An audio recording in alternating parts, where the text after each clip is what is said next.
La photographie s'est matérialisée dans leur dossier Google Drive partagé à 23h47, un mardi. Ray Talcott était plongé dans l'examen des données relatives au schéma de circulation lorsque la notification est apparue sur l'écran de son ordinateur portable, nouveau fichier téléchargé, bichefin 23.jpg. Il a cliqué dessus sans hésiter. Sa femme, Marla, lui souriait, rayonnante, depuis un jacuzzi, ses bras enlacés autour d'un homme arborant des cheveux poivre et sel et d'extravagantes lunettes de soleil. La main de l'homme reposait avec insolence sur sa cuisse dénudée. En arrière-plan, Lydia Kent levait une flûte de champagne, riant de quelque chose hors du champ de la caméra. Ray a fixé son regard sur l'écran pendant 43 secondes précisément.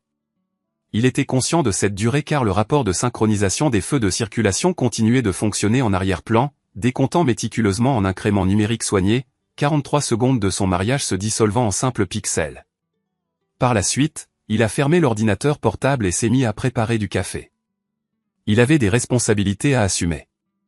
3 semaines auparavant, Ray était en train de remplacer un contrôleur de feu grillé sur State Street lorsque Marla l'avait appelé au sujet de vacances.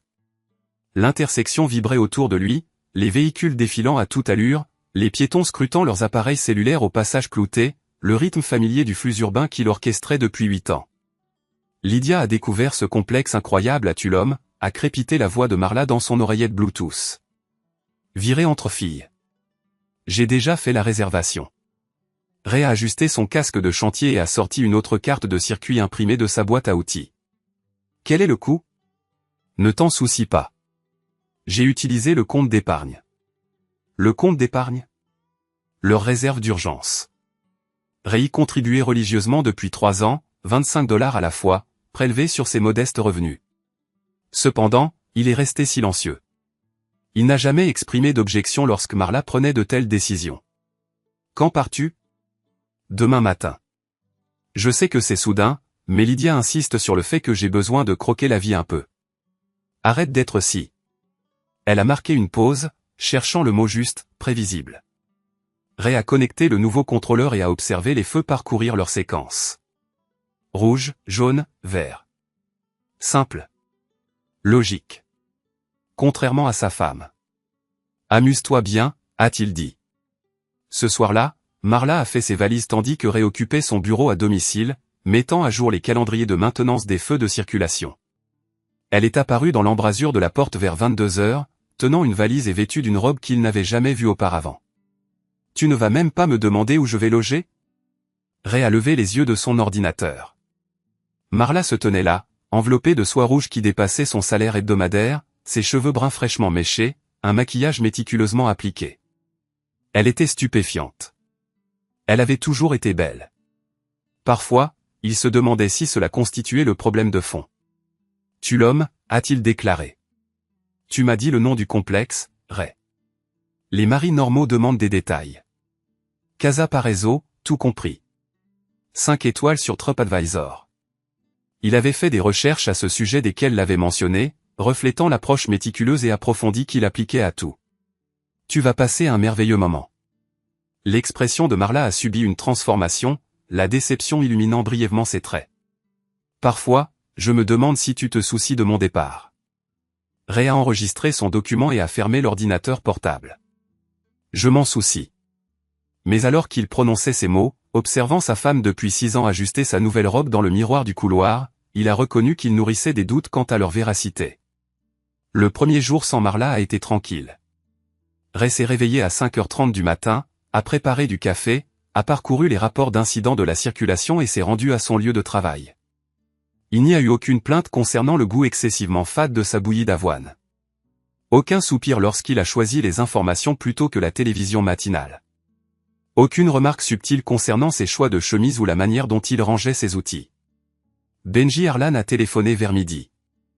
Ray était en train de résoudre un problème de synchronisation des feux de circulation sur Island Drive lorsque son téléphone a vibré.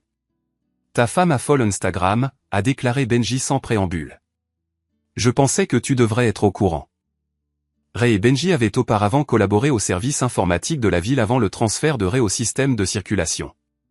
Benji était le genre d'individu qui était au courant des affaires de tout le monde avant qu'ils ne le soient eux-mêmes, en partie attribuable à sa gestion de la sécurité du réseau de la ville et en partie attribuable à son insomnie chronique. Elle est en vacances. Ouais, Mais elle publie comme si elle auditionnait pour une émission de télé-réalité. Selfies au champagne, pause sur la plage, tout le répertoire. Très axé sur la libération. Ray a équilibré son téléphone entre son épaule et son oreille tout en ajustant un minuteur de feu. C'est-à-dire qu'elle utilise des hashtags tels que Nouvelle Moi et Enfin Libre et La Vie Commence Maintenant. Tu sais, le genre de publication que créent les femmes divorcées. Elle n'est pas divorcée. Pas encore. Ce soir-là, Ray accéda à Instagram pour la première fois depuis des mois. Le compte de Marla se présentait comme un diaporama de plaisir, cocktail au bord de la piscine, lunettes de soleil de créateur. Lydia Kent figurait sur une photo sur deux, levant son verre et faisant des signes de paix comme si elles étaient des étudiantes en première année plutôt que des femmes d'une trentaine d'années accablées par des prêts immobiliers. Les légendes s'avéraient encore plus choquantes que les photographies. Je vis enfin la meilleure vie possible. Aucun regret, les filles. Virées de liberté. Certains se contentent de peu, d'autres s'envolent. Devinez lesquels? Je suis béni. Nouveau chapitre quand on réalise qu'on a joué la carte de la sécurité trop longtemps. YOLO. Il est temps de voler. Ray fit défiler 2 semaines de publication, remarquant l'escalade des thèmes. Les premières photographies représentaient Marla et Lydia seules, du contenu de vacances classique. Cependant, au bout de 5 jours, une troisième personne était apparue en arrière-plan, un homme aux cheveux grisonnants et arborant une montre opulente, tenant généralement une boisson et souriant à celui ou celle qui manipulait l'appareil photo. Au 10e jour, il était assis à côté de Marla au dîner. Au 12e jour, son bras entourait sa taille. Ray prit des captures d'écran de tout. Il ne parvenait pas à en articuler la raison. Une habitude professionnelle, peut-être? Peut-être que lorsqu'on travaillait avec des systèmes susceptibles de tomber en panne, on apprenait à tout documenter méticuleusement. Le lendemain matin, Marla téléphona alors que Ray prenait son petit déjeuner. « Comment ça va à la maison ?» demanda-t-elle, bien qu'elle semblât distraite. De la musique et des rires résonnaient en arrière-plan. « Bien. Le signal à nain tes mains est défectueux, mais je vais le réparer. »« C'est super, Ray. » Un silence s'ensuivit. Je réfléchis à nous, à ce que je veux de la vie. Ray posa sa tasse de café sur la table. Voilà, c'était le moment. Que veux-tu? J'ai envie de plus que cette routine dans laquelle nous nous sommes enfoncés. Plus d'excitation, plus de passion, plus de tout. Est-ce vrai, pourtant? Me perçois-tu vraiment, Ray? Parce que parfois, j'ai l'impression d'être invisible dans ma propre maison. Ray réfléchit à cela. La percevait-il? Il percevait ses relevés de carte de crédit. Il percevait ses publications sur les réseaux sociaux. Il percevait ses vêtements éparpillés sur le sol de leur chambre et sa vaisselle qui s'accumulait dans l'évier. Il percevait la manière dont elle le regardait parfois, comme s'il était un meuble qu'elle envisageait de remplacer. « Je te vois, dit-il. Je ne crois pas que ce soit le cas. Je ne crois pas que tu comprennes que je suis en train d'étouffer ici. » La ligne resta silencieuse, à l'exception du bruit ambiant provenant de son emplacement. Ray pouvait discerner la voix d'un homme, lointaine mais désormais familière grâce à ses récentes publications. « Je te verrai quand tu rentreras, dit Ray. Me verras-tu? Ou verras-tu la version de moi que tu souhaites que je sois? » Après qu'elle eut raccroché, Ray resta assis dans sa cuisine pendant un long moment, fixant son téléphone. Ensuite, il téléphona à Benji. « J'ai besoin d'un service. » L'appartement de Benji ressemblait aux conséquences d'une explosion de Best Buy dans un dortoir d'université. Des écrans d'ordinateur enveloppaient toutes les surfaces disponibles, des câbles serpentaient sur le sol et l'atmosphère bourdonnait du bruit des ventilateurs de refroidissement. Ray fut contraint d'enjamber une imprimante démontée pour atteindre le canapé. « Un café ?» proposa Benji, en désignant une machine qui semblait appartenir à un laboratoire de chimie. « Ça va aller. » Benji s'assit à son poste de travail principal, les doigts dansant déjà sur plusieurs claviers. « Alors, quel est le service? Et s'il te plaît, évite de me demander de réparer ton Wi-Fi domestique à nouveau. » Ray sortit son téléphone et montra les publications Instagram à Benji. « J'ai besoin de connaître l'identité de cet individu. » Benji plissa les yeux sur l'écran, faisant défiler les photographies. « Le compagnon de vacances de ta femme. » Exact. Et tu souhaites que je fasse quoi, précisément? Reconnaissance faciale, vérification des antécédents, rapport de solvabilité, tout ce que tu peux déterrer. Légalement? Benji haussa un sourcil. Défini légalement. Des informations qui sont accessibles au public, réseaux sociaux, documents commerciaux, ce genre de choses. Ah. Benji fit craquer ses articulations. Le genre de légal qui est amusant. Accorde-moi 1 heure. Pendant que Benji travaillait, Ray parcourut l'appartement, examinant le chaos. Benji vivait comme s'il prévoyait de déménager à tout moment, avec tous ses objets de valeur emballés dans des caisses allées et des boîtes en carton. Cependant, la technologie était de pointe, de qualité professionnelle. Ta femme a des goûts extravagants en matière d'homme, déclara Benji après 40 minutes. L'Instagram de ce type est une masterclass en richesse fabriquée. Il fit pivoter un de ses écrans vers Ray. Une page de profil occupait l'écran. Et l'engrangeron entrepreneur, proclamait la bio. Visionnaire de la crypto. Fondateur de start-up. Vivant le rêve au paradis. De clan Granger, Luray. Son vrai nom est Kevin Banet et du moins c'est le nom qui figure sur l'enregistrement commercial de sa soi-disant start-up, qui, incidemment, n'existe pas vraiment. Benji ouvrit une autre fenêtre, affichant le résultat d'une recherche d'entreprise en Floride. Banet Solutions LLC, enregistré il y a 6 mois. 0 employé, aucun revenu déclaré. Mais examine ceci. Il fit apparaître un article de journal de Tampa. Le titre disait « Un homme de la région accusé de fraude à l'investissement ». Ray se pencha plus près. La photographie de Kevin Banet le fixait depuis l'écran. Plus jeune, avec des cheveux plus foncés, mais indubitablement le même homme qui procurait les cocktails de sa femme depuis 1 semaine. 3 femmes se sont manifestées, affirmant qu'il avait accepté leurs fonds pour de fausses opportunités d'investissement. Benji continua, escroquerie romantique avec une touche commerciale. On les invite à dîner, on gagne leur confiance, puis on les persuade d'investir dans votre start-up à succès garanti. Combien d'argent? 150 000 $ au total. Petit joueur, mais efficace.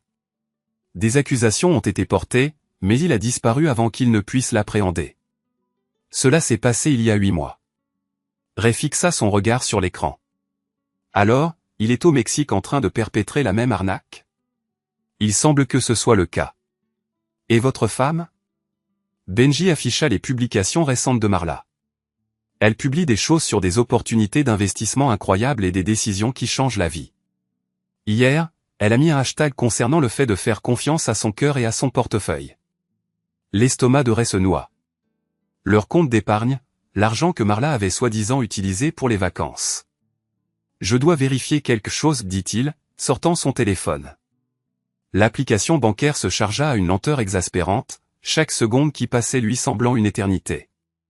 Lorsque le solde finit par apparaître, Ray ressentit un déséquilibre déconcertant dans sa perception. 1200 $.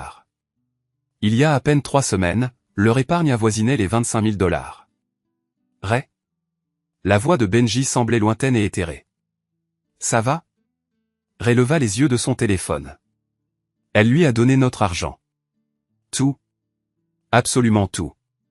Benji pivota sur sa chaise, scrutant l'expression de Ray. Qu'est-ce que tu vas faire? Ray contempla cette question pendant un temps considérable. Quelle ligne de conduite devait-il adopter? Le Ray d'hier aurait immédiatement contacté Marla, exigeant une explication. Il aurait probablement réservé un vol pour le Mexique, avec l'intention de la ramener à la maison.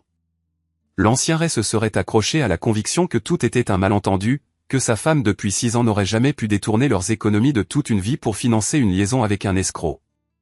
Cependant, le vieux Ray avait entrevu cette photographie dans leur dossier partagé et ressenti une fracture intérieure, quelque chose qui s'était progressivement affaibli pendant des mois, peut-être même des années, finissant par céder complètement. « Je vais tout récupérer » déclara-t-il. « L'argent ? » « Tout. » Marla revint du Mexique un jeudi après-midi, arborant un bronzage et brandissant de nouvelles valises. Elle avait envoyé un SMS à Ray depuis l'aéroport, annonçant son arrivée à 3 heures. « Ne viens pas me chercher. Lydia me dépose. » Ray était occupé par un signal piéton défectueux quand elle arriva à la maison. Il discerna le bruit de sa clé entrant dans la serrure, le bruit sourd de ses sacs frappant le sol, le cliquetis rythmé de ses talons sur le parquet. Il resta absorbé par ses papiers alors qu'elle apparut sur le pas de la porte de son bureau. « Il faut qu'on parle, dit-elle. » Ray termina son calcul de la séquence temporelle pour la réparation du signal et posa son stylo. Marla se tenait dans l'embrasure de la porte, vêtue d'une robe d'été blanche qu'il n'avait jamais vue auparavant, son teint plus hâlé que depuis des années. Elle paraissait détendue, satisfaite et pourtant, indéniablement coupable. « Comment s'est passé le voyage ?» demanda-t-il. « Incroyable. Transformateur, en fait. » Elle s'assit sur la chaise en face de son bureau, celle-là même qu'elle évitait généralement en raison de sa proximité avec son matériel de travail. « J'ai rencontré quelqu'un, je sais. » Elle cligna des yeux. « Tu sais, Instagram. Tu as posté à ce sujet. » Un rougissement monta au cou de Marla. « Je ne voulais pas que tu le découvres comme ça. »« Comment voulais-tu que je le découvre ? » Je ne sais pas. Je pensais qu'on pourrait en discuter comme des adultes rationnels. Discuter de ce que cela signifie pour nous. Réouvrit son ordinateur portable et afficha leur relevé bancaire. Il inclina l'écran vers elle. « Qu'est-ce que cela signifie pour nous ?» Marla jeta un bref coup d'œil au solde avant de détourner le regard. « Je peux expliquer. 23 000 $, Marla. Tout notre fonds d'urgence. C'est un investissement. De Clan à cette start-up, cette opportunité incroyable. Kevin Bannet. » La bouche de Marla s'ouvrit puis se referma. Quoi? Son vrai nom est Kevin Bannet. Il est recherché pour fraude en Floride. 3 femmes, 150 000 $. Réaccéda à l'article de journal sur son téléphone et le lui présenta. Ton opportunité d'investissement est un criminel qui orchestre des escroqueries romantiques depuis au moins 2 ans. Marla fixa l'écran de son téléphone, son visage passant par tout un spectre d'émotions, confusion, incrédulité, et finalement, reconnaissance. Ce n'est pas possible. Si. Non. Elle secoua la tête. Non, tu te trompes. De Clan a réussi. Il a des entreprises. Il m'a montré son portfolio. Faux. Il doit me présenter à ses investisseurs le mois prochain. Il n'existe pas. Arrête. Marla se leva brusquement, renversant la chaise sans le vouloir. Arrête, c'est tout. Tu es jaloux. Je comprends. Mais tu n'as pas le droit de tout saboter. Ray contempla sa femme, la regardant vraiment. Elle avait 42 ans, elle était intelligente, diplômée de l'université. Elle gérait les comptes d'un cabinet dentaire, se débrouillant quotidiennement avec les compagnies d'assurance et les codes fiscaux. Et pourtant, elle se tenait là, dans leur bureau à la maison, défendant un homme qui avait emporté toutes leurs économies simplement parce qu'il lui avait donné l'impression d'être valorisé pendant 2 petites semaines. Je n'essaie pas de saboter quoi que ce soit, dit Ray calmement. J'essaie de sauver ce qui peut l'être. Il n'y a plus rien à sauver. La voix de Marla vacilla. Ray, je n'ai pas connu le bonheur depuis des années. Des années. Je me réveille chaque matin dans cette maison, avec cette vie, et j'ai l'impression de m'éteindre. Alors tu as décidé de voler notre argent et de t'enfuir avec un escroc. J'ai décidé de saisir une chance de vivre quelque chose d'authentique. Quelque chose qui a ravivé mon sentiment de vitalité. Il t'exploite. Peut-être. Mais au moins, il me remarque. Au moins, quand je suis avec lui, j'ai l'impression de compter. Ray ferma son ordinateur portable. Tu comptes pour moi. Non, pas vraiment. Je suis juste une composante de ta routine. Se réveiller, vérifier les infos trafic, réparer les signaux, rentrer à la maison, recommencer. Je suis comme un autre équipement que tu entretiens. Les mots flottaient dans l'air entre eux. Ray remarqua que Marla pleurait, son maquillage coulant sur ses joues. Elle avait l'air vulnérable, désespérée et toujours belle, mais il se sentait détaché. « Je veux divorcer » déclara-t-elle. « D'accord. » Elle cligna des yeux.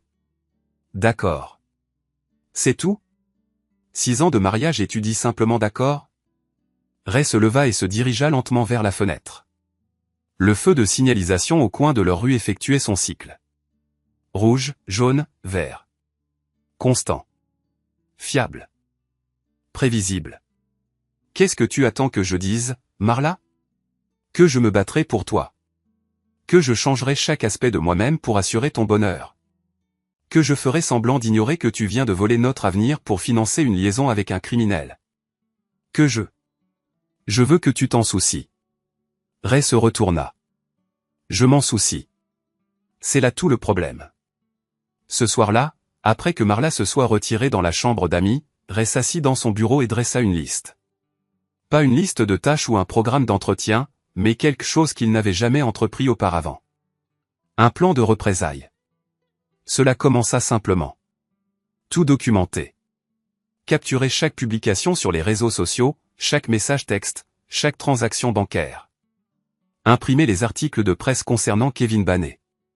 Sauvegarder les photos de Tulum. Établir un dossier qui relatait méticuleusement la trahison de sa femme. Ensuite, cela devint plus complexe. Ray n'était pas un homme violent. Il n'avait jamais été impliqué dans une altercation physique, n'avait jamais possédé d'armes à feu, n'avait même jamais élevé la voix par colère. Cependant, il avait un don pour la résolution de problèmes, et il possédait une compréhension approfondie des systèmes. Les gens, eux aussi, étaient des systèmes. Ils présentaient des schémas, des vulnérabilités, des points de défaillance. Et Ray possédait quelque chose que le petit ami escroc de sa femme n'avait pas, du temps, de la patience et l'accès à l'information. Il contacta Benji à minuit. « Tu ne dors pas » remarqua-t-il quand Benji répondit. « Toi non plus, apparemment. » Comment s'est déroulée la conversation ? Elle veut divorcer. Je suis désolé, mec. Ne le sois pas. Je veux t'embaucher. Un silence suivit. Pourquoi faire ? Du travail de consultant. J'ai besoin d'une connaissance approfondie de Kevin Banet, Lydia Kent et de toute autre personne liée à cette situation. Finances, réseaux sociaux, transactions commerciales, antécédents criminels. Tout. Ray, qu'est-ce que tu prépares ? Résolution de problème. Un autre silence. Et cela va au-delà de l'argent, n'est-ce pas ? Ray fixa la photographie de Marla et Kevin, toujours visible sur l'écran de son ordinateur portable. Elle riait de quelque chose, la tête penchée en arrière, paraissant plus joyeuse qu'elle ne l'avait été pendant tout leur mariage. Oui, affirma-t-il. Cela va au-delà de l'argent. Au cours des 2 semaines suivantes, Ray acquit plus de connaissances sur le cercle social de sa femme qu'il ne l'avait fait en 6 ans de mariage. Benji se révéla être méticuleux, inventif et totalement dépourvu de contraintes éthiques en matière de collecte d'informations. Lydia Kent, la plus proche confidente de Marla et facilitatrice de vacances, possédait une boutique nommée Elevated Essential dans le centre-ville de Salt Lake City. Vêtements, bijoux et accessoires haut de gamme pour les femmes aspirant à projeter le succès. L'entreprise avait 3 ans et, selon ses déclarations fiscales, était constamment rentable. Peut-être même excessivement rentable, en réalité.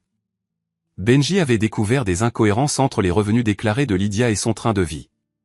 La boutique déclarait un revenu annuel de $60 000, mais Lydia conduisait une BMW, résidait dans un appartement en copropriété d'une valeur d'un demi-million de dollars et partait en vacances internationales tous les trimestres. Elle effectue des transactions en espèces au noir, expliqua Benji lors d'une de leurs réunions du soir. Elle ne déclare probablement pas 30 à 40% de ses revenus réels. Évasion fiscale classique. Les preuves sur ses réseaux sociaux sont une mine d'or. Elle publie des photos de dépôts d'argent liquide, d'achats extravagants, de voyages à Las Vegas avec des sacs de billets. C'est comme si elle souhaitait se faire appréhender. Réexaminez attentivement les captures d'écran que Benji avait rassemblées. Lydia incarnait tout ce à quoi Marla aspirait. Exubérante, ostentatoire, apparemment prospère. Elle était aussi, apparemment, une imbécile. Et Banet ? Toujours au Mexique, toujours en train de perpétrer la même arnaque. Mais voici l'aspect intrigant. Benji afficha un nouveau document. Il ne cible pas simplement des femmes au hasard. Il se concentre spécifiquement sur les Américaines voyageant seules ou en petits groupes. Le personnel des centres de villégiature reçoit des pots de vin pour identifier les proies potentielles. Donc Marla n'a pas été choisie au hasard. Même pas de loin. Le centre de villégiature l'a probablement signalé dès son enregistrement. Femme mariée voyageant sans son mari, dépensant de l'argent avec prodigalité. Cible parfaite. Ray ressentit un mélange étrange de colère et de justification. Marla s'était imaginé vivre une sorte de fantasme romantique, mais elle avait été désignée comme proie dès l'instant où elle était descendue de l'avion. Il y a plus, continua Benji. Banet utilise des applications de rencontres sous plusieurs pseudonymes. Même photo, identité différente. J'ai découvert des profils à Miami, Austin et Phoenix. Il a perfectionné cela en une science. Localisation actuelle ? Toujours à Tulum, mais il se prépare à déménager. Il a publié du contenu sur de nouvelles opportunités et de nouveaux départs. Je suppose qu'il prévoit de s'enfuir avec tout l'argent qu'il a amassé, probablement dans le mois à venir. Ray se renversa sur sa chaise. Donc nous devons agir rapidement. Nous. Je vais avoir besoin de ton aide pour ça. Benji étudia le visage de Ray. Tu sais, je te connais depuis 5 ans et je ne t'ai jamais vu comme ça. Comme comment? Concentré. D'habitude, tu es juste là, tu rectifies les problèmes, tu résous les difficultés, tu maintiens tout en état de marche. Mais c'est différent. C'est personnel. Ray acquiesça. C'est personnel. La première phase du plan de Ray était psychologique. Si Marla désirait avoir l'impression de vivre une vie exaltante et indépendante, il allait lui accorder précisément cela, une indépendance totale. Il commença subtilement, cessant de faire sa lessive, arrêtant d'acheter les produits d'épicerie qu'elle préférait, et s'abstenant de s'enquérir de sa journée ou de commenter ses publications sur les réseaux sociaux chaque fois qu'elle tentait d'engager des conversations concernant le statut de leur relation ou leurs arrangements de vie. Il maintint une attitude polie mais détachée. « Nous allons divorcer », déclarait-il. « Tu devrais probablement commencer à t'occuper de tes propres finances. » La remarque concernant les finances la déstabilisait systématiquement. Elle avait envoyé des SMS à Kevin sans relâche depuis son retour du Mexique, et Ray l'avait observé examiner obsessivement le solde de leur compte bancaire. Elle avait réalisé que l'argent était parti, mais elle nourrissait toujours l'espoir que c'était en quelque sorte un investissement sur le point de rapporter. Ray avait une compréhension plus claire. Benji surveillait les activités de Kevin, et l'escroc était déjà en train de courtiser sa prochaine victime, une enseignante récemment divorcée de Phoenix qui planifiait des vacances à Cancun. 15 jours après le retour de Marla, Ray mit en œuvre la deuxième phase de sa stratégie. Il simula une maladie au travail et consacra la journée à déposer une demande de divorce au palais de justice.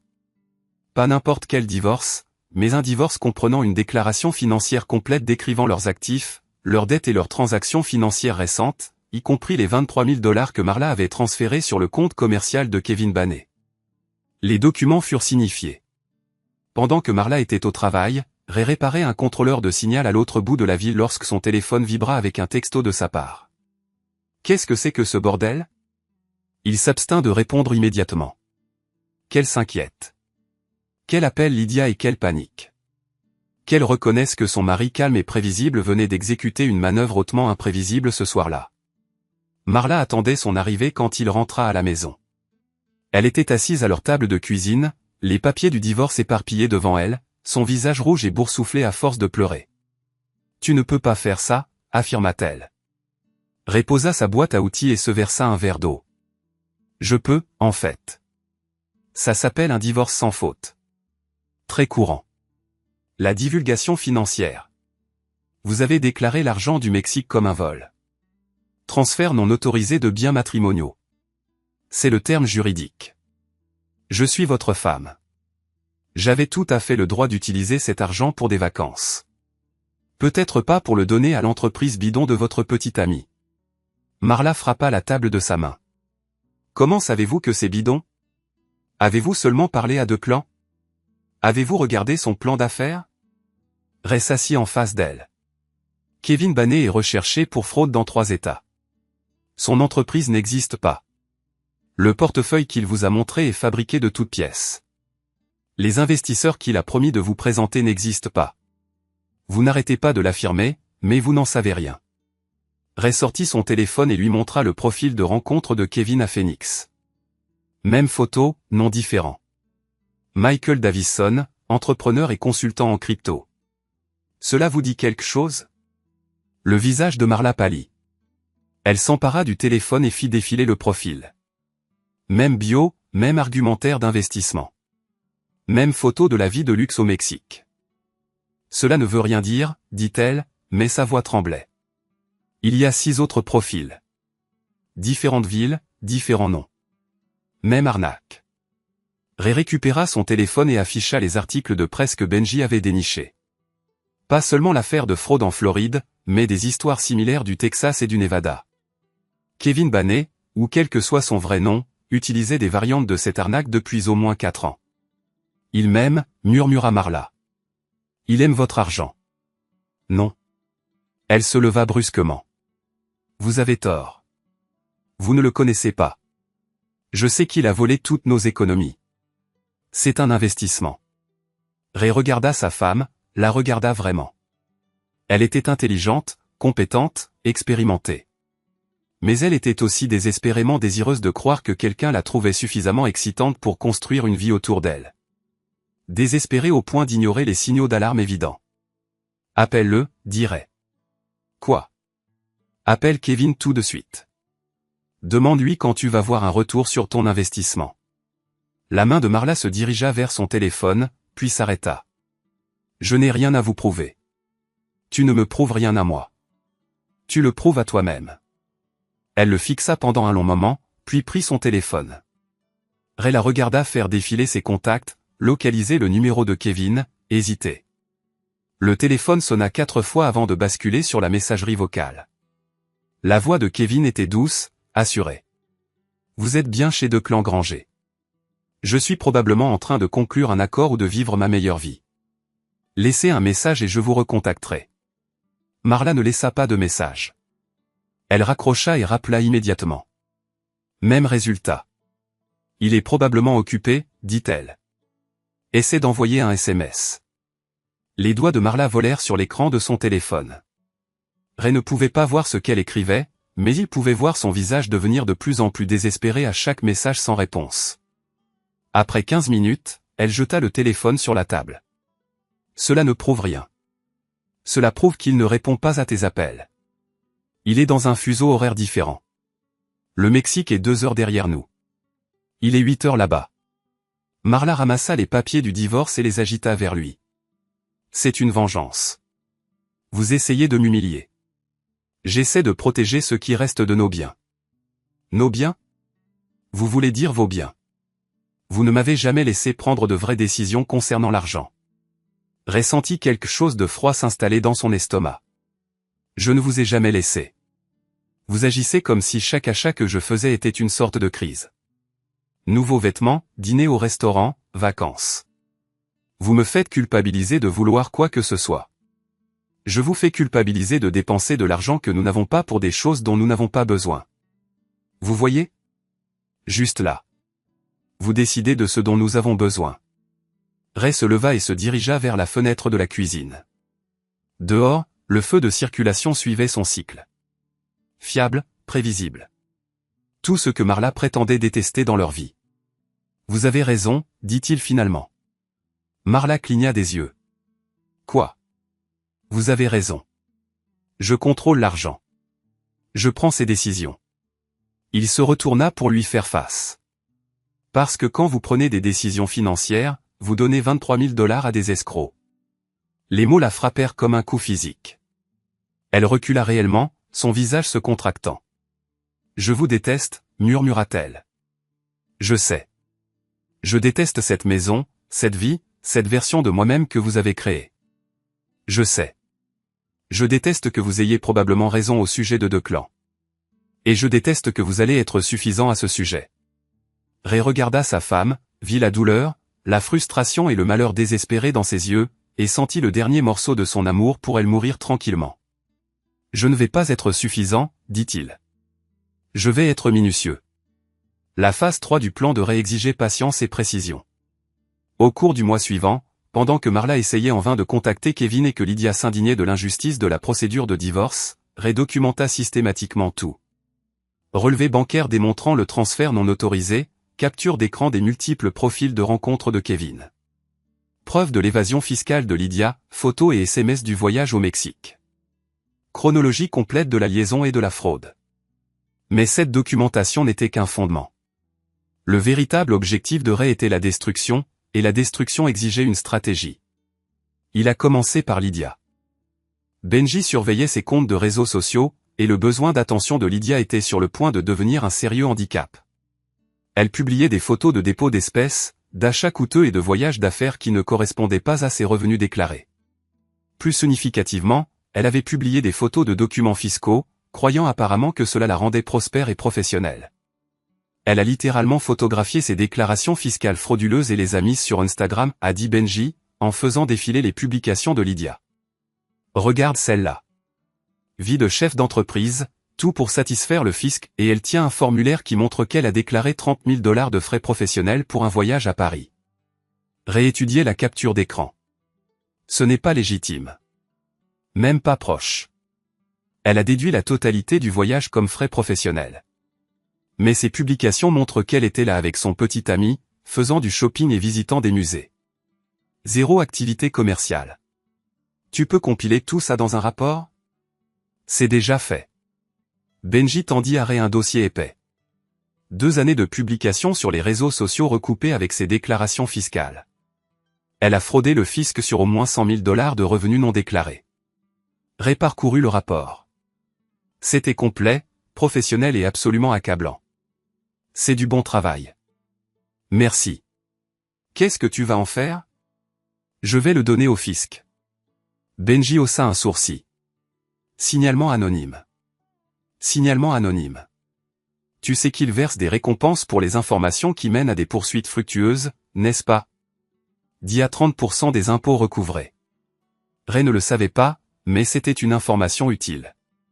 Si Lydia devait des impôts en retard sur 100 000 $ de revenus non déclarés, plus les pénalités et les intérêts, Ray pourrait toucher une récompense importante. De l'argent qui pourrait aider à compenser ce que Kevin avait volé de leurs économies. Encore une chose, dit Ray. J'ai besoin que tu m'aides à créer une fausse identité. Pourquoi faire? Je vais au Mexique.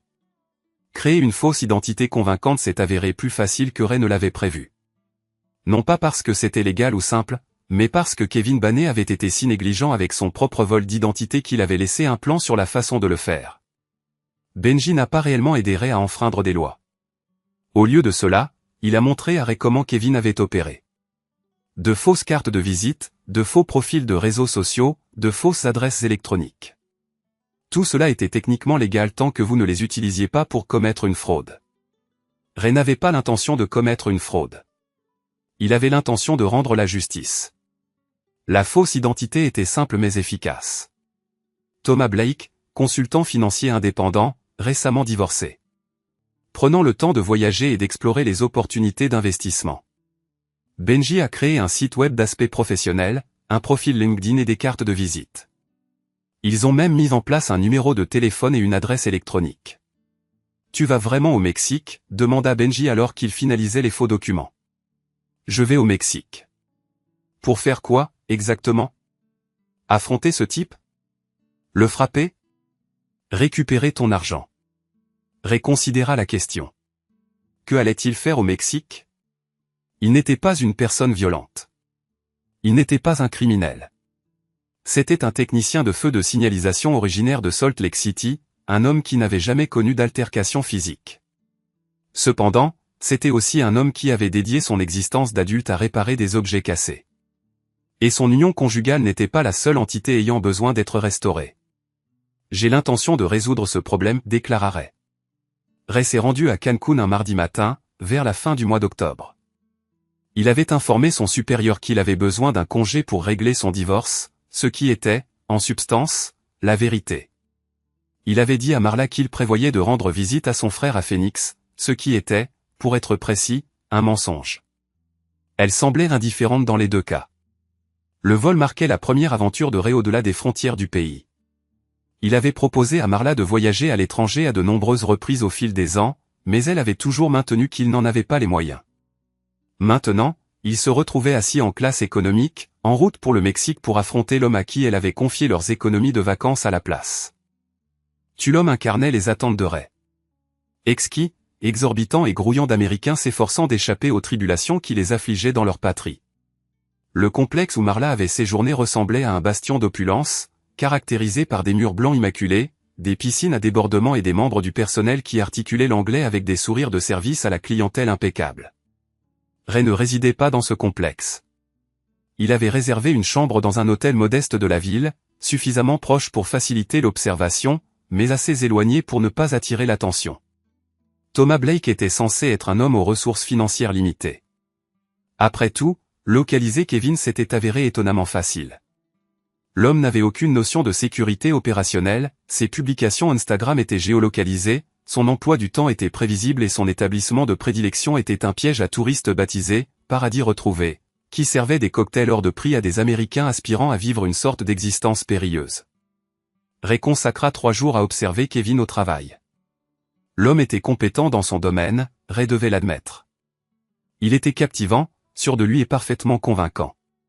Il abordait des femmes voyageant seules ou en petits groupes, leur offrait des boissons et posait des questions pertinentes sur leur vie et leurs aspirations. En quelques heures à peine, il provoquait des rires et obtenait des confidences. En quelques jours, il les orientait vers des discussions sur les investissements et les opportunités. Ray fut témoin de la séduction de Kevin sur une enseignante de Phoenix, la femme même que Benji avait identifiée comme sa prochaine cible. Elle s'appelait Sandra. Elle était récemment divorcée et manifestement désireuse que quelqu'un lui redonne un sentiment d'importance. Ray ressentit une pointe de reconnaissance en voyant Kevin la manipuler de la même manière qu'il avait manipulé Marla. Jeudi soir, Ray se présenta. Il attendit patiemment que Kevin soit seul au bar, entre 2 cibles potentielles. L'enseignante était rentrée à son hôtel, et Kevin sirotait un whisky tout en consultant son téléphone, probablement à la recherche de sa prochaine victime, Declan Granger. Ray s'approcha du bar avec désinvolture, comme s'il avait simplement reconnu une vieille connaissance. Kevin leva les yeux, un éclair d'appréhension perceptible sur son visage. « On se connaît ? Thomas Blake. » Ray tendit la main, accompagné d'un sourire assuré. « Je suis votre travail en ligne. » Un modèle économique remarquablement impressionnant. L'expression de Kevin passa de la crainte à l'intrigue. Il serra la main de Ray avec la fermeté exercée d'un vendeur chevronné. « Quel type de travail croyez-vous que je fasse ? » Consultant en investissement. Investissement en crypto-monnaie. Le genre d'opportunité que la plupart des gens sont trop conservateurs pour saisir. Ray fit signe au barman. « Puis-je vous offrir un verre ? » Volontiers. Kevin examinait les traits de Ray, essayant de se souvenir où il l'avait vu. « Comment avez-vous eu connaissance de mon entreprise ?» Ray avait répété cet échange d'innombrables fois pendant le vol. L'élément crucial était de fournir à Kevin juste assez d'informations pour projeter une aura de légitimité, tout en conservant suffisamment d'ambiguïté pour éviter les mensonges flagrants. Une connaissance commune vous a mentionné. Marla Talcott. Elle a dit beaucoup de bien de vos opportunités de start-up. Le visage de Kevin s'illumina de reconnaissance et de fierté. Marla. Une belle femme. Une investisseuse remarquablement avisée. Comment la connaissez-vous ? Les cercles d'affaires à Salt Lake City. Elle a mentionné qu'elle avait fait des investissements importants avec vous. Elle m'a dit que vous envisagiez de la présenter à vos partenaires le mois prochain.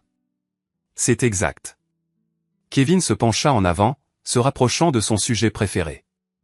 Nous sommes constamment à la recherche d'investisseurs sérieux, des personnes qui comprennent que les rendements les plus importants s'accompagnent des risques les plus élevés. Ray hocha la tête, pensif. De quelle ampleur de rendement parle-t-on ? Cela dépend du niveau d'investissement.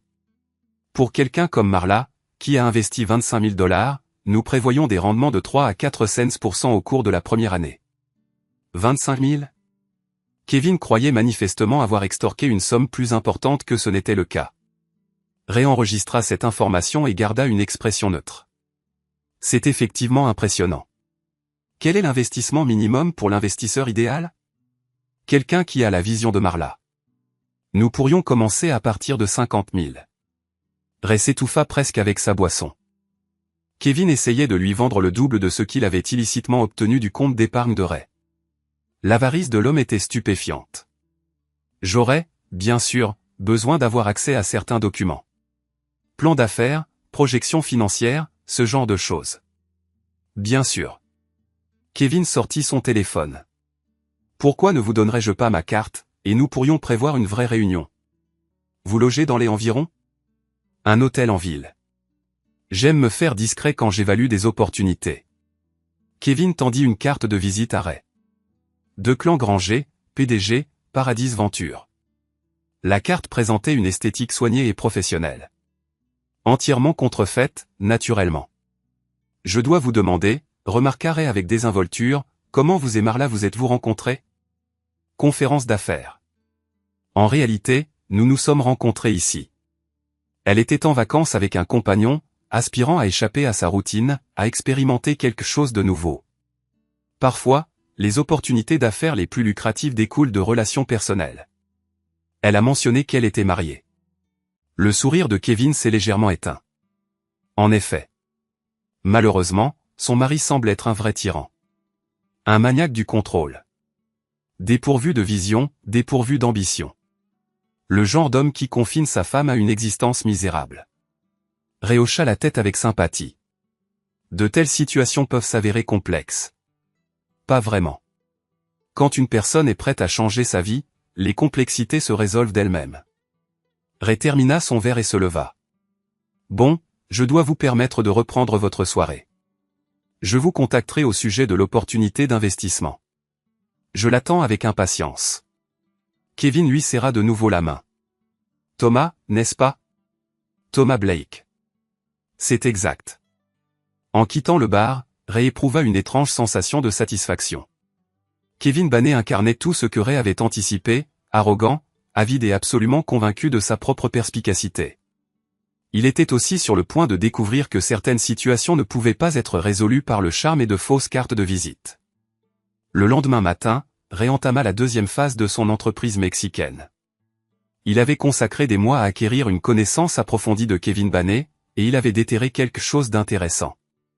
L'homme vivait actuellement à crédit, à plus d'un titre.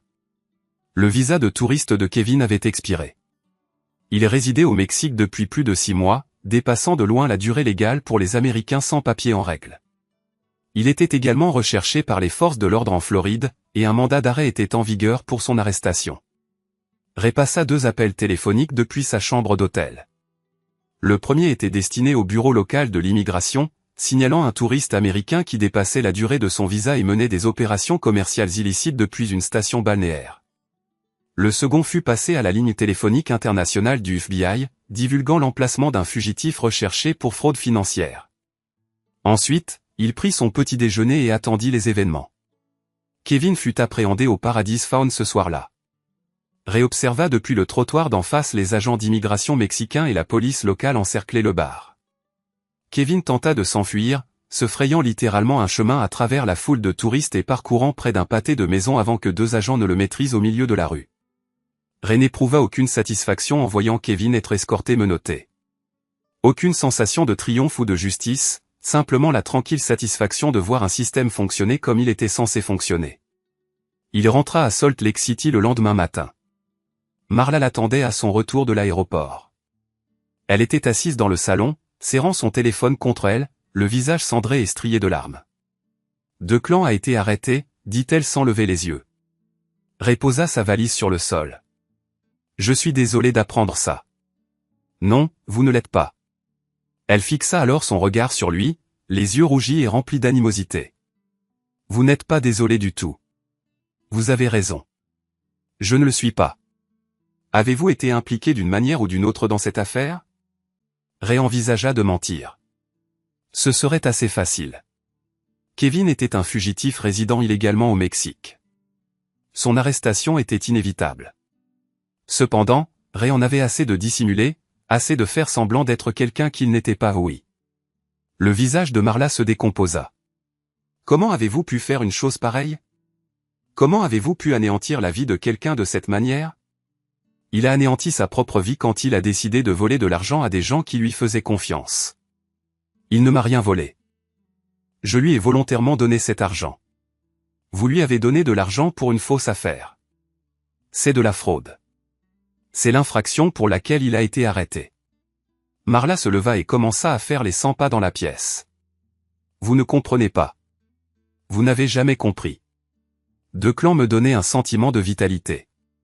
Il me faisait sentir que je pouvais me métamorphoser en quelqu'un de différent, quelqu'un de supérieur. Il vous faisait vous sentir comme une cible. Arrêtez de l'appeler comme ça. Arrêtez de vous comporter comme si vous saviez quoi que ce soit de notre relation. Ray s'installa sur le canapé et regarda sa femme. Elle restait belle, toujours la femme dont il était tombé amoureux 8 ans auparavant. Cependant, elle était aussi une étrangère, quelqu'un qui s'était persuadé que se faire arnaquer équivalait à être aimé. Marla, dit-il doucement. Il avait 6 profils de rencontres différents, 6 faux noms différents. Il menait la même escroquerie sur des femmes dans 4 états différents. Je ne vous crois pas. Ray sortit son téléphone et lui montra les captures d'écran que Benji avait compilées, profils de rencontres, articles de presse, rapports de police. Un portrait exhaustif de la carrière criminelle de Kevin Bannet. Marla examina les preuves longuement, faisant défiler les photos et les documents. Lorsqu'elle finit par parler, sa voix était à peine audible. Même si c'est véridique, cela ne change rien à ce que j'ai ressenti. Cela ne changeait rien au fait que, pendant 2 semaines, j'avais connu un bonheur véritable. Parce que vous croyez quelqu'un d'autre, demanda-t-elle. Parce que j'étais quelqu'un d'autre, répondit-il. Quelqu'un de palpitant, de désinhibé et qui méritait qu'on s'intéresse à lui. Elle leva les yeux vers lui. Comprenez-vous la sensation d'invisibilité dans sa propre existence? Le sentiment de simplement exister, jour après jour, dans l'attente d'un événement? Ray médita sur cette question. Comprenait-il réellement la sensation de ne pas être vu? Il était employé municipal, responsable de la maintenance des feux de signalisation. La majorité des gens passaient devant son lieu de travail chaque jour, sans y prêter la moindre attention. Son rôle était d'être discret, de s'assurer du fonctionnement fluide des systèmes, à tel point que leur présence passait inaperçue. Oui, affirma-t-il. Je connais cette sensation. Alors, comment pouvez-vous rester si calme face à cette situation? Comment pouvez-vous simplement rester assis là comme si tout cela n'avait aucune importance? Ray observa leur salon. Le canapé qu'ils avaient acheté ensemble 3 ans auparavant. La table basse que Marla avait absolument voulu, malgré son prix exorbitant. Les photos ornant la cheminée, retraçant leur vie commune. Vacances, fêtes, anniversaires. Parce que je ne suis plus invisible, déclara-t-il. Le contrôle fiscal de l'internal revenu service de la boutique de Lydia Kent débutait dans 2 semaines. Ray avait reçu une communication d'un agent fédéral, expliquant que sa dénonciation anonyme avait déclenché une enquête approfondie sur les pratiques commerciales d'Elvated Essential. Nous aurons besoin de votre présence pour fournir une déclaration formelle, déclara l'agent. Votre dossier de preuve était remarquablement complet. Quelle est l'ampleur des pénalités qu'elle risque potentiellement?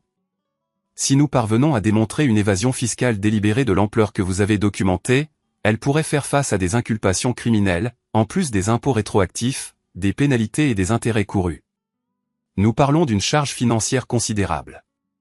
Ray fixa le rendez-vous pour la semaine suivante. Il attendait avec impatience de fournir sa déposition officielle. L'arrestation de Lydia fut diffusée sur les chaînes d'information locales. Une entrepreneur locale inculpée pour évasion fiscale. Le reportage incluait des détails sur sa boutique, son style de vie et les publications sur les réseaux sociaux qui avaient contribué à la construction du dossier contre elle. Marla téléphona à Ray ce soir-là, submergé par l'hystérie. Ils ont arrêté Lydia, l'internal revenu service, la police, tout le monde. Elle risque une peine de 5 ans de prison. Je suis au courant. Vous avez orchestré cela aussi, n'est-ce pas? Est-ce votre vengeance? Ray prenait son dîner seul à leur table de cuisine, parcourant un manuel technique concernant les nouvelles technologies de feux de signalisation.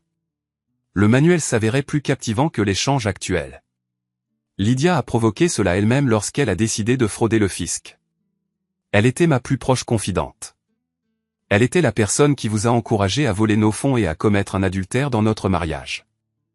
Elle essayait de m'aider à atteindre le bonheur. Elle essayait de vous rabaisser à ses propres normes dépravées. Marla garda un long silence. Quand elle parla de nouveau, son ton avait changé, diminué en volume. Que se passe-t-il maintenant? Ray ferma le manuel et observa la chaise vide de l'autre côté de la table, où Marla avait l'habitude de s'asseoir. Maintenant, tu dois déterminer comment vivre avec les choix que tu as faits. Je parle de nous, de la dissolution de notre mariage. De la procédure de divorce. Vous avez droit à la moitié des actifs restants, après le règlement de nos dettes. J'ai droit à la moitié. Nous vendrons la maison et suivrons des chemins divergents. Et si j'exprime une réticence à entamer le divorce? Ray contempla cette question. Et si Marla revenait sur sa décision? Et si elle nourrissait le désir de tenter une réconciliation? De reconstruire leur lien conjugal, d'accorder le pardon et l'oubli, et d'entamer un nouveau commencement. Il est trop tard pour de telles considérations, déclara-t-il. Les gens font des erreurs, Ray. Les gens se transforment. Nous pourrions explorer une thérapie de couple. Tu n'as pas commis une erreur. Tu as pris une décision consciente. Une série de choix délibérés. Et maintenant, tu es obligé d'en subir les conséquences. Marla était de nouveau en larmes. Je reconnais que je t'ai infligé de la douleur, Je reconnais que j'ai été égaré au sujet de Declan, au sujet des questions financières, au sujet de tous les aspects. Mais je ne faisais qu'essayer de découvrir ma véritable identité. Tu as en effet découvert ta véritable identité. Tu es une personne qui détourne les fonds de son conjoint pour subventionner une liaison illicite avec un élément criminel. Tu es une personne qui écoute les conseils de compagne qui encouragent la désintégration de votre union conjugale. Tu es une personne qui privilégie l'exaltation à la fidélité. Ce n'est pas une représentation exacte de mon caractère.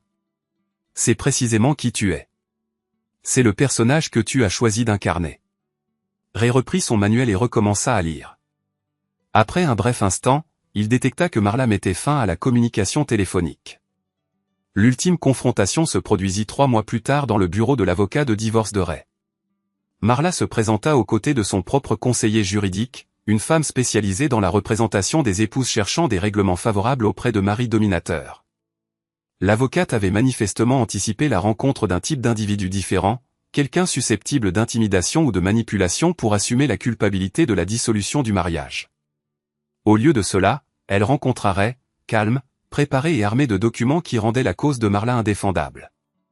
Ma cliente est disposée à assumer la responsabilité de ses transgressions, commença l'avocate de Marla. Cependant, elle maintient que la divulgation financière est incomplète.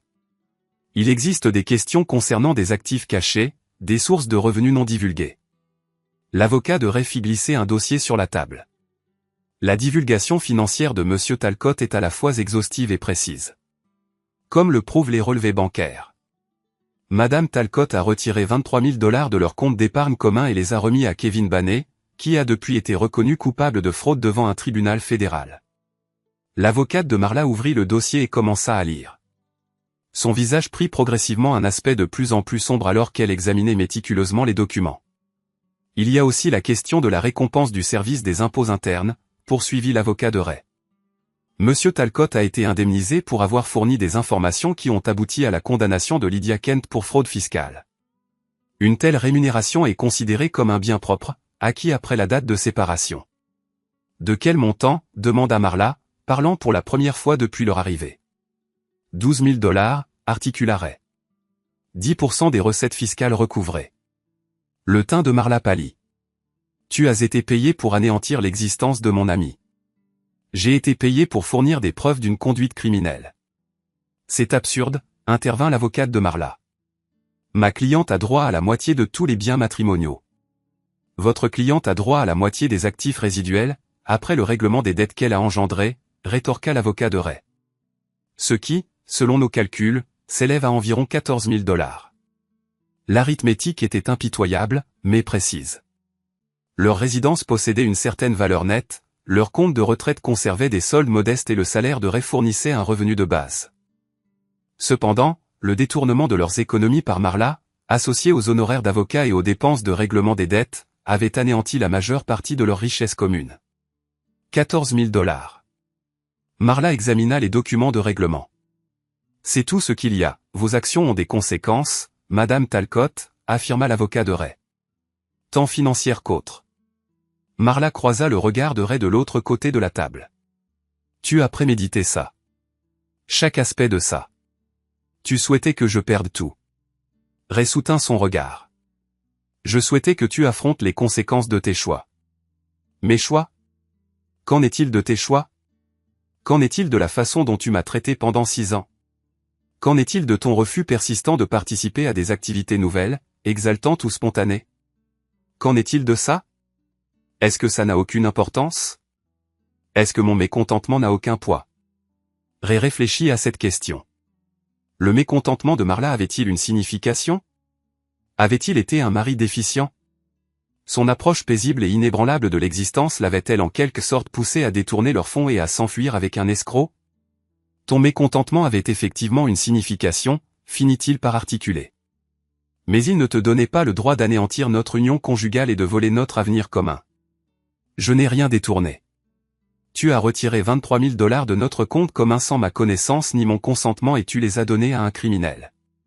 En termes juridiques, cela constitue un vol. L'avocat de Marla se pencha en avant. Ma cliente est restée légalement mariée.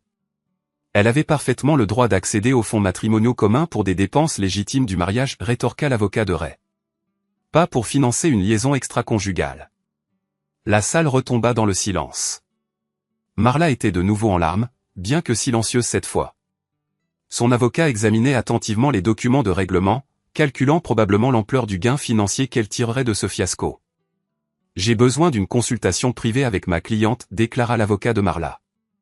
Ray et son avocat quittèrent la salle. Le couloir était tranquille, professionnel, stérile. Ray eut la sensation de se trouver dans une salle d'attente d'hôpital, attendant des nouvelles quant à savoir si une personne survivrait ou périrait. Elle est sur le point d'accepter le règlement, déclara l'avocat de Ray. Elle n'a pas d'alternative. Je sais que vous avez effectué une vérification préalable approfondie de cette affaire. Une documentation extrêmement complète. Je sais résoudre les situations difficiles. Ils patientèrent une vingtaine de minutes avant que l'avocat de Marla ne les invite à revenir. Marla avait apposé sa signature sur les documents. Son visage était rouge et gonflé, mais elle avait cessé de pleurer. Il y a une dernière chose, prononça-t-elle alors qu'il se préparait à partir. Je voudrais comprendre la raison pour laquelle vous êtes resté marié avec moi, compte tenu de la profondeur de votre animosité. Ray l'observa une dernière fois à travers la table. Je n'avais aucune animosité envers vous. J'avais de l'affection pour vous.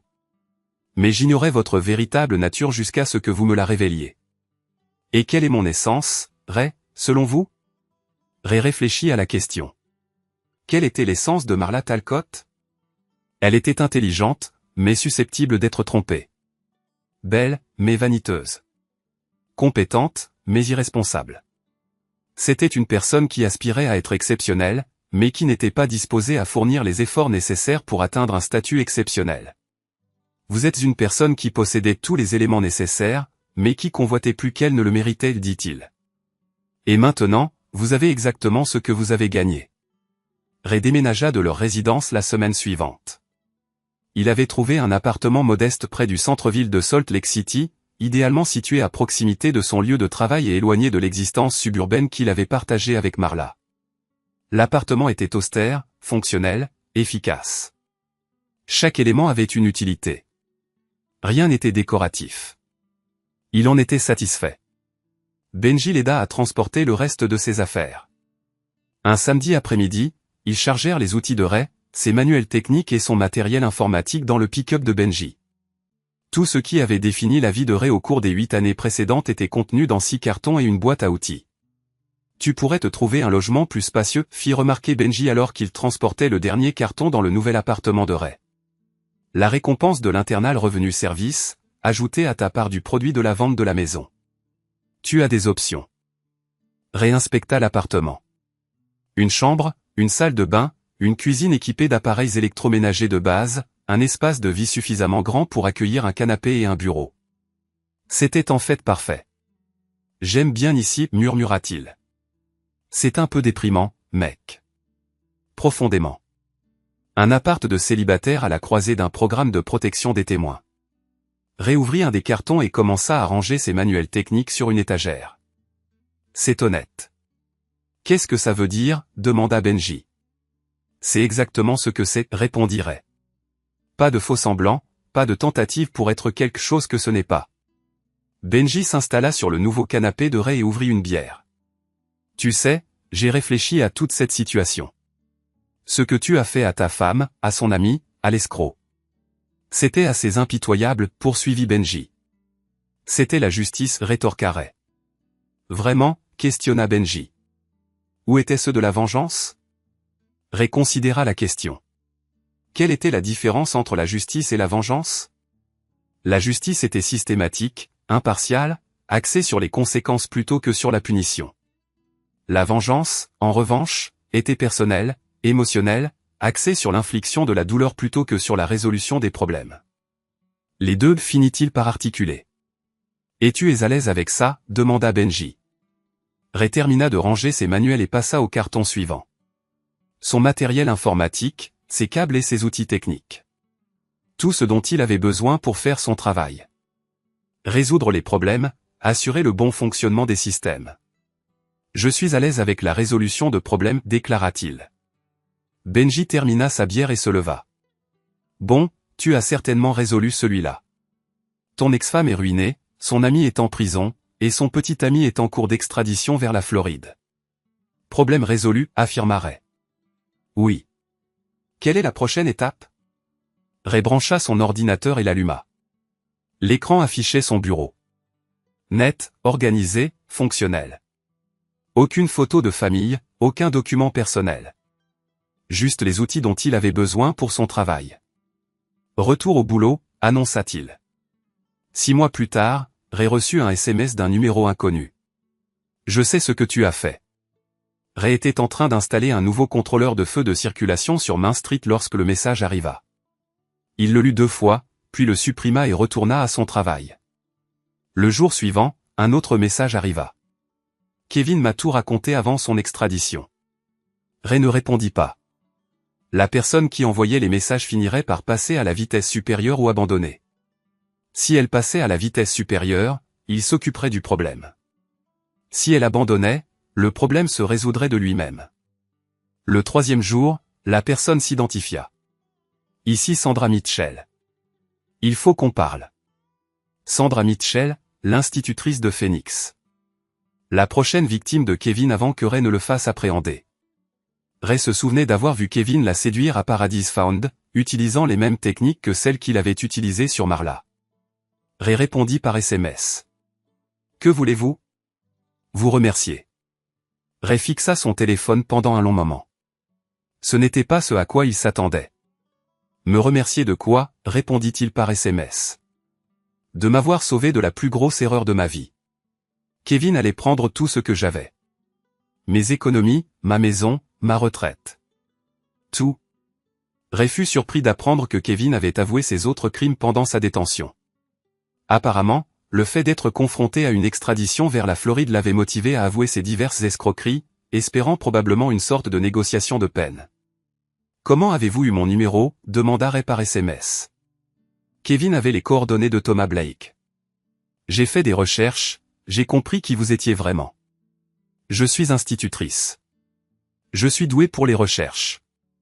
Ray considéra ce développement. Sandra Mitchell connaissait sa véritable identité, savait ce qu'il avait fait au Mexique, et pouvait potentiellement lui causer des problèmes. Cependant, elle le remerciait plutôt que de le menacer. Qu'est-ce que Kevin vous a dit exactement? Demanda-t-il par SMS. Que vous l'aviez traqué, l'aviez livré aux autorités, l'aviez fait arrêter. Il a dit que vous étiez marié à l'une de ses victimes. Ex-femme. Je suis désolé. Cela a dû être dévastateur. Ray se demanda si le vol de leur argent par Kevin avait été dévastateur. Financièrement, oui. La perte de leurs économies avait compliqué le divorce et l'avait obligé à recommencer à bien des égards. Mais émotionnellement, c'était instructif. Il répondit, pouvons-nous nous rencontrer? J'aimerais vous offrir un verre. Ou un café. Ce que vous préférez. Ray réfléchit à l'invitation. Sandra Mitchell était une inconnue qui possédait des informations potentiellement dangereuses sur ses activités. La rencontrer était risquée, mais elle était aussi quelqu'un qui avait été la cible du même criminel qui avait détruit le mariage de Ray. Quelqu'un qui comprenait ce que cela faisait d'être marqué comme une proie. Samedi après-midi. Squatter pub au centre-ville. 2 heures. Je serai là. Et Ray, merci encore. Vous m'avez sauvé la vie. Sandra Mitchell n'était pas ce à quoi Ray s'attendait. Elle avait une 40aine d'années, des cheveux châtains grisonnants et des yeux intelligents. Elle portait un jean et un pull, pas de maquillage, pas de bijoux. Elle avait l'air de quelqu'un qui avait renoncé à essayer d'impressionner les gens et qui était à l'aise avec qui elle était. Ray la trouva à une table d'angle, lisant un livre et sirotant un café. Elle leva les yeux lorsqu'il s'approcha, sourit et se leva pour lui serrer la main. Ray Talcott? C'est ça. Sandra Mitchell. Merci d'être venu. Ils s'assirent et commandèrent des boissons. Ray prit un café. Sandra en commanda un autre. Le pub était calme le samedi après-midi, presque vide à l'exception de quelques personnes qui regardaient du football universitaire à la télévision. Alors, commença Sandra, je dois vous demander. Comment avez-vous découvert ce que Kevin faisait? Ray expliqua la chronologie de base, les vacances de Marla, les publications suspectes sur les réseaux sociaux, la photo apparue dans leur dossier partagé. Sandra écouta sans interrompre, hochant ou secouant occasionnellement la tête. Il m'a montré le même portfolio, dit-elle quand eut fini. Le même faux plan d'affaires, même les mêmes photos de ses investissements soi-disant réussis. Combien vous a-t-il demandé, s'enquirait. 50 000 pour commencer. Mais il se préparait à plus. Il avait toute cette histoire sur l'expansion sur de nouveaux marchés, l'apport d'investisseurs supplémentaires. Je pense qu'il prévoyait de me prendre tout ce que j'avais. Probablement. Sandra fixa sa tasse de café. J'ai failli le faire. J'étais littéralement à la banque, prête à retirer tout mon compte de retraite. La seule chose qui m'a arrêté, c'est l'arrestation de Kevin. Qu'est-ce qui vous a fait lui faire confiance, demanda Ray. Honnêtement, il me faisait me sentir spécial. J'ai 43 ans, je suis récemment divorcé, j'enseigne les maths au collège à Phoenix. Ce n'est pas vraiment une vie excitante. Puis cet homme beau et prospère commence à me prêter attention, à me dire que je suis belle et intelligente et que je mérite mieux que ce que j'ai accepté. Ray hocha la tête. C'était la même histoire que Marla lui avait racontée. Kevin était passé maître dans l'art de repérer les femmes qui se sentaient invisibles et de leur donner l'impression d'exister. Le problème, continua Sandra, c'est qu'il n'avait pas tout à fait tort. Je me contentais de peu. Mon mariage était ennuyeux. Mon travail, une routine. Ma vie, prévisible. Je voulais plus. Mais pas au prix de tout ce pourquoi vous aviez travaillé, affirma Ray. Exactement. Kevin m'offrait de l'excitation, mais le prix était la ruine financière. Ils restèrent quelques minutes dans un silence confortable, les yeux rivés sur le match de football diffusé sur le téléviseur le plus proche. Ray se sentait détendu en présence de Sandra. Elle était facile à aborder, directe sans être agressive, intelligente sans être prétentieuse. Puis-je vous poser une question personnelle, demanda Sandra. Allez-y, répondit Ray. Regrettez-vous ce que vous avez fait? La vengeance, je veux dire. Ray réfléchit à la question. Regrettait-il d'avoir détruit la liaison de Marla, d'avoir dénoncé la fraude fiscale de Lydia ou d'avoir fait arrêter Kevin? Regrettait-il la façon méthodique dont il avait démantelé le réseau de personnes qui l'avaient trahi? Non, affirma-t-il. Je regrette que cela ait été nécessaire, mais pas les actions elles-mêmes. Pas les actions elles-mêmes, répéta Sandra. Sandra approuva d'un signe de tête. Bien. Vous ne devriez pas regretter de vous être protégé, vous et d'autres personnes, de criminels. C'est ce que j'ai fait, demanda Ray. C'est exactement ce que vous avez fait. Kevin aurait continué son escroquerie jusqu'à ce que quelqu'un l'arrête. Vous l'avez arrêté. Ray termina son café et fit signe au serveur pour l'addition. Qu'est-ce qui va se passer maintenant, demanda-t-il. Avec votre vie, je veux dire. Je vends ma maison à Phoenix et je déménage ici. À Salt Lake City, questionna Ray. J'ai obtenu un poste d'enseignante dans un collège à Murray. Ray fut surpris. Pourquoi ici, demanda Ray. Parce que c'est ici que l'escroquerie de Kevin s'est effondrée. C'est ici que quelqu'un s'est enfin dressé contre lui et a gagné. Je me dis que si cette ville peut produire quelqu'un comme vous, c'est peut-être un bon endroit pour recommencer. Quelqu'un comme moi, demanda Ray. Quelqu'un qui résout les problèmes au lieu de se plaindre. Quelqu'un qui agit au lieu d'espérer que les choses s'améliorent d'elles-mêmes. Ray paya l'addition et ils sortirent ensemble. L'après-midi était frais et clair, avec les montagnes visibles au loin. Salt Lake City s'étendait autour d'eux, un quadrillage de rues, de feux et de systèmes qui fonctionnaient parce que des gens comme Ray les maintenaient en état de marche. Aimeriez-vous dîner ensemble un de ces soirs, demanda Sandra. Ray la regarda vraiment. Elle était attirante d'une manière discrète. Intelligente. Directe. Elle comprenait ce que c'était que d'être la cible de quelqu'un qui la considérait comme une proie plutôt que comme une personne. Elle comprenait aussi ce que c'était que de vouloir plus de la vie sans être prête à tout détruire pour l'obtenir. Oui, répondit-il. J'aimerais bien. Ils échangèrent leur numéro de téléphone et convinrent de se revoir le week-end suivant. En retournant à son appartement, Ray ressentit quelque chose qu'il n'avait pas éprouvé depuis des mois, de l'optimisme. Le divorce fut prononcé un mercredi matin de janvier. Ray signa les papiers dans le bureau de son avocat, mettant officiellement fin à son mariage avec Marla Talcott. Il ne ressentit rien d'autre qu'un soulagement que la procédure soit enfin terminée. Son avocat lui remit des copies des documents finaux de l'accord de divorce. Félicitations, monsieur Talcott. Vous êtes officiellement un homme libre. Ray plia les papiers et les rangea dans sa mallette. Merci. Avez-vous prévu de fêter ça? Demanda son avocat. Ray réfléchit à la question. Comment fête-t-on la fin d'un mariage? Un verre avec des amis? Des vacances? Une fête? Je retourne au travail, dit-il. Cet après-midi-là, Ray fut appelé pour réparer un feu de signalisation défectueux à l'intersection où il avait appris pour la première fois les projets de vacances de Marla. Le même coin où il travaillait lorsqu'elle l'avait appelé pour lui parler de Tulum, de Lydia et de son besoin de vivre un peu. Ray gara son camion et commença à diagnostiquer le problème. Le feu était bloqué au rouge dans toutes les directions, créant une impasse à 4 voies. Les voitures étaient bloquées dans toutes les directions, mais personne ne klaxonnait. Tout le monde attendait, le souffle coupé, que quelqu'un remédie au dysfonctionnement du système. Le problème était un fusible grillé situé à l'intérieur du contrôleur principal. Ray effectua le remplacement en moins de 10 minutes, et l'intersection reprit ensuite son rythme habituel. Rouge, jaune, vert, l'ordre était de nouveau établi.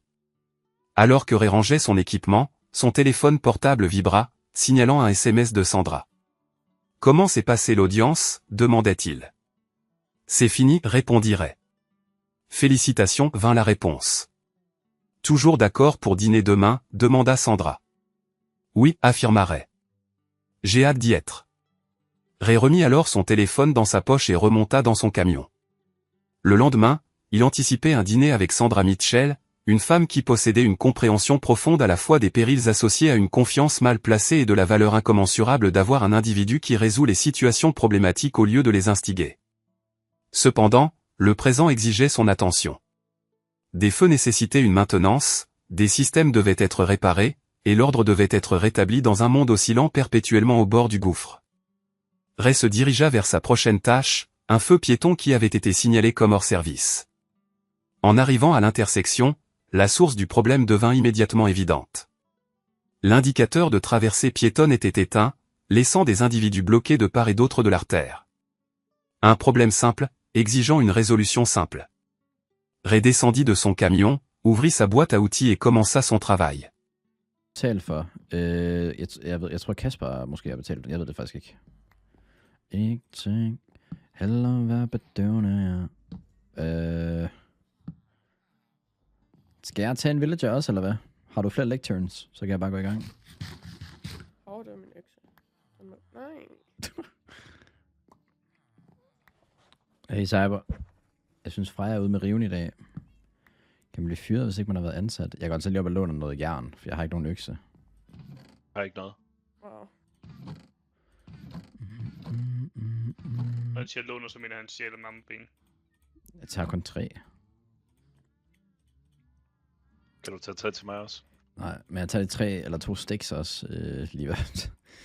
Ej, det må du ikke. Ja, det var det, jeg tænkte. Martin, har du læst din pinned besked? Oh my god, fra i guld, more like fra i gud. Hvem har skrevet det? Hvorfor er det ikke på den nyeste version? Altså? Det ved jeg ikke. Hvad går vi efter, Liva?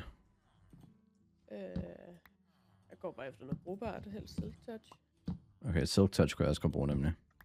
Eller hvad bedøvende er. Silk Touch og Unbreaking. Noget protecting kunne også være nice. Bare sådan en hyggeserver, hvad hedder det, Cyber, for jeg bare så spiller med lidt viewers.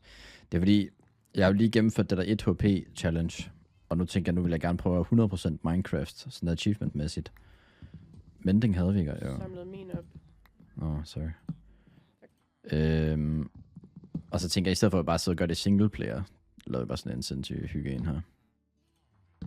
Power 5. Man siger, du skal prøve at have alle effekter på dig på samme tid. Ja, det bliver lort. Det bliver så lort. Det har aldrig lykkedes mig.